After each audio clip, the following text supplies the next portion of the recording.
Hi students, आज हम पढ़ने जा रहे हैं क्लास 10 का फिजिक्स चैप्टर 3 मानव नेत्र एवं रंग बिरंगा दुनिया का इंट्रोडक्शन क्लास। सबसे पहले हम ये जानने की कोशिश करेंगे कि ये चैप्टर है क्या, इस चैप्टर में हमें क्या क्या पढ़ना है। तो इस चैप्टर में हमें आपको इस समरी दिया हुआ है।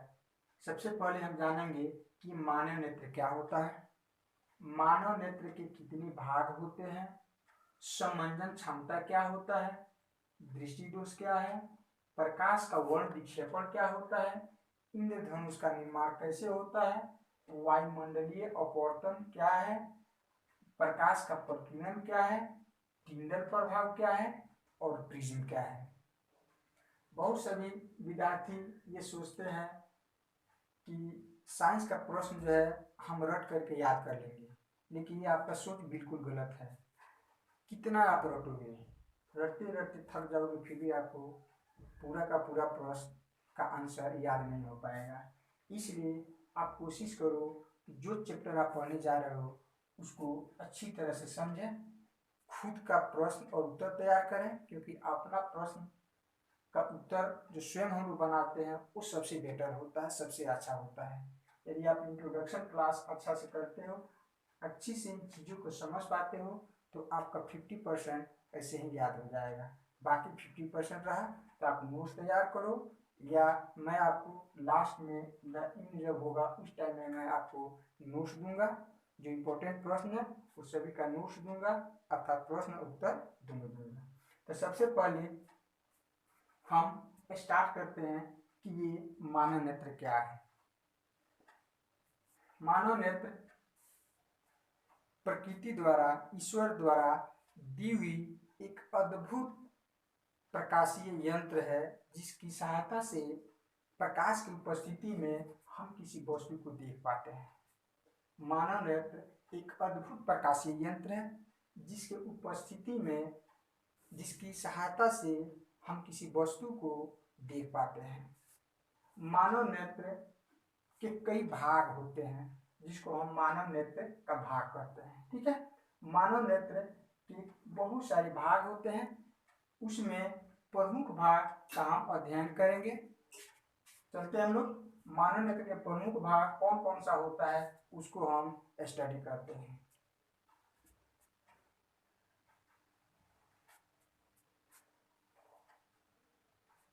ये हमारा मानव नेत्र का प्रमुख भाग हो गया। इसको आप अच्छी तरह से याद कर लीजिएगा, अच्छी तरह से समझने की कोशिश कीजिएगा, क्योंकि अधिकतर ऑब्जेक्टिव इससे आता है।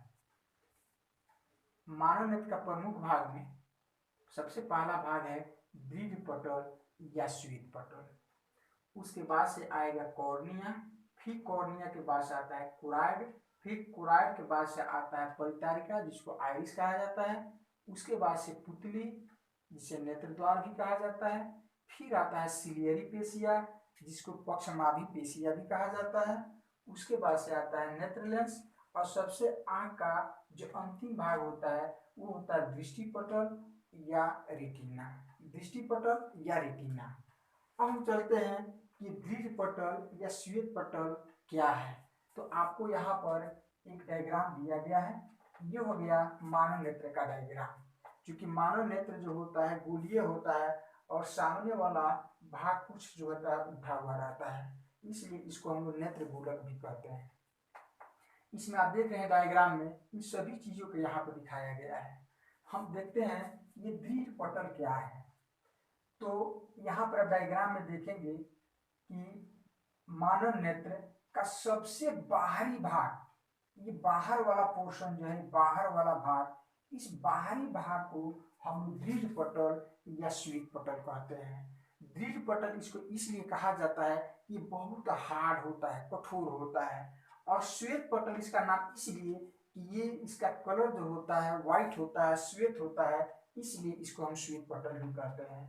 ये जो होता है अपारदर्शी होता है। ये दृढ़ पटल या श्वेत पटल जो होता है अपारदर्शी होता है, लेकिन इसके सामने वाला इस गोलक का, मानव नेत्र का अर्थात दीर्घ पटल का ये सामने वाला भाग जो होता है, जो आप ये उठा हुआ भाग देख रहे हैं, ये उठा हुआ भाग पारदर्शी होता है और इसको हम लोग कहते हैं कॉर्निया। इसको हम लोग कहते हैं कॉर्निया। तो दीर्घ पटल का जो सामने वाला भाग ये पारदर्शी होता है और झिल्लीनुमा होता है, इसको हम लोग कहते हैं कॉर्निया। तो ये उठा हुआ भाग जो आप देख रहे हैं, ये हो गया हमारा कॉर्निया, जो पारदर्शी होता है, इससे प्रकाश होता है मानव नेत्र के अंदर प्रवेश करता है। उसके बाद से आता है कुराइड। कुराइड जो होता है, ये कॉर्निया जो आप देख रहे हैं, कॉर्निया के जस्ट पीछे वाला भाग जो काला होता है या मतलब डीप ब्राउन होता है। ये काला इसलिए होता है कि बाई द वे प्रकाश इसके अंदर जाता है, तो हो सकता है कि आंख के अंदर और सारी चीजों से परावर्तित होकर के ये बार बार परावर्तन होगा। उस बार बार परावर्तन से बचने के लिए यहाँ पर ये कुराइड होता है जो काला होता है। और काला जो होता है इसका मतलब कि जो प्रकाश इस पर आकर के पड़ेगा उन सभी प्रकाशों को क्या करेगा, अवशोषित कर लेगा, और जिसके चलते परावर्तन इसका भिन्न भिन्न तरह से या बार बार परावर्तन नहीं हो पाएगा। अब हम बात करते हैं परितारिका या आइरिस का। परितारिका या आइरिस, तो परितारिका आइरिस जो होता है कुराइड के जस्ट पीछे वाला भाग, जस्ट पीछे वाला भाग जो गोलाकार छिद्र पट के जैसा होता है, वो गोलाकार होता है इस तरह का। यहाँ पर डायग्राम जो हल्का से यहाँ पर दिखाया गया है, इसको हम लोग कहते हैं परितारिका या आइरिस कहते हैं। आइरिस जो होता है भिन्न भिन्न रंगों में पाया जाता है। आप एक दूसरे का आंख में देखोइएगा कि किसी का आंख जो होता है हम कहते हैं कि काला है, किसी का आंख भूरा है, किसी का आंख नीला है। इसका मतलब ये भूरा, नीला, काला ये आइरिस का रंग होता है। क्या होता है? आइरिस का रंग होता है। तो आंख के रंग से तात्पर्य हमारा होता है आइरिस के रंग से। तो ये आइरिस जो आप देख रहे हैं ये भिन्न भिन्न रंगों में पाया जाता है और इस तरह से हमारे गोलक के अंदर इस तरह से छिद्र पट के जैसा ये होता है। इस तरह का यहाँ पर ये वाला भाग हो गया, इसको हम लोग बोलते हैं आइरिस और ये भिन्न भिन्न रंगों में पाया जाता है। आइरिस के मध्य में एक छोटा सा ब्लैक होल होता है। देखिएगा ये काला छिद्रपट होता है, इसके जस्ट अंदर बीच में मध्य में एक बारीक सा ब्लैक होल होता है। इस ब्लैक होल को हम लोग कहते हैं पुतली या नेत्र द्वार। इसी पुतली या नेत्र द्वार जो आपको यहाँ पर दिखाया गया है से होकर के प्रकाश अंदर लेंस के पास पहुंचता है, इसलिए तो इसको हम लोग कहते हैं नेत्र द्वार। ये पुतली और नेत्र द्वार के द्वारा ही ये प्रकाश हमारा अंदर इन करता है, प्रवेश करता है। उसके बाद आता है सिलियरी पेशिया, नेत्र लेंस। तो पुतली और नेत्र द्वार के जस्ट पीछे लेंस होता है और ये लेंस कोई शीशा का नहीं होता है बल्कि एक झिल्लीनुमा लेंस होता है जो उत्तल लेंस होता है। तो मानव नेत्र के अंदर जो लेंस होता है एक्चुअली वो लेंस जो होता है उत्तल लेंस होता है। क्या होता है जी? उत्तल लेंस होता है। ये उत्तल लेंस हो गया और इन उत्तल लेंस को ये सिलियरी पेशिया जो है पकड़ करके रखती है। सिलियरी पेशिया इस उत्तल लेंस को क्या करती है? पकड़ करके रखती है। सिलियरी पेशियों के द्वारा इस लेंस को मोटा या पतला किया जा सकता है, मतलब इसको फोकस दूरी को हम लोग समायोजित कर सकते हैं। अब हम देखते हैं कि यहाँ पर आपका ये कॉर्निया देख रहे हैं और आइरिस देख रहे हैं, इसके मध्य में एक द्रव होता है जो नमकीन होता है। उस द्रव को हम लोग कहते हैं नेत्रोद कहते हैं। क्या कहते हैं उसको? नेत्रोद कहते हैं। वो नमकीन होता है। अब सवाल है कि आखिर नेत्रोद का काम क्या होता है? इस नेत्रोद का काम होता है कि प्रकाश जब अंदर आता है तो वो अपने साथ ऊष्मा लेकर के आता है। तो चूंकि हमारे लेंस जो होता है उसकी ऊष्मा को बर्दाश्त करने की, सहन करने की एक लिमिट होती है, क्षमता होती है। तो ये नेत्रोद उसको, प्रकाश को ठंडा करता है या बहुत सारा और भी इसका अपना कार्य होता है। उसके बाद से लेंस ये वाला हो गया। अब प्रकाश इससे हो करके इसके बीच में आप गैप देख रहे हैं, तो एक्चुअली ये गैप नहीं होता है, यहाँ भी कुछ द्रव भरा रहता है जिसको हम लोग कचाप द्रव कहते हैं। क्या कहते हैं इसको? कचाप द्रव कहते हैं। इसे हो करके सबसे पीछे वाला भाग जहाँ पर वस्तु का प्रतिबिंब बनता है उसको हम लोग कहते हैं रेटिना या दृष्टिपटल कहते हैं।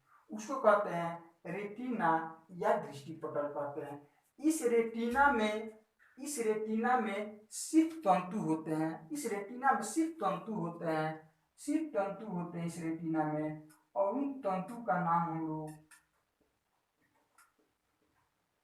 एक छड़ के आकार का होता है और एक शंकु के आकार का होता है, एक शंकु का आकार का होता है।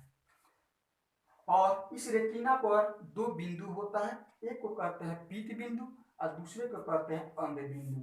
पीत बिंदु और एक को कहते हैं अंध बिंदु। पीत बिंदु में सिर्फ शंकु होता है और अंध बिंदु में शंकु नहीं होता है। पीत बिंदु अर्थात येलो पॉइंट और अंध बिंदु अर्थात ब्लैक स्पॉट, ब्लाइंड स्पॉट इसको कहते हैं, ये वाला हो गया हमारा, यहाँ पर होता है।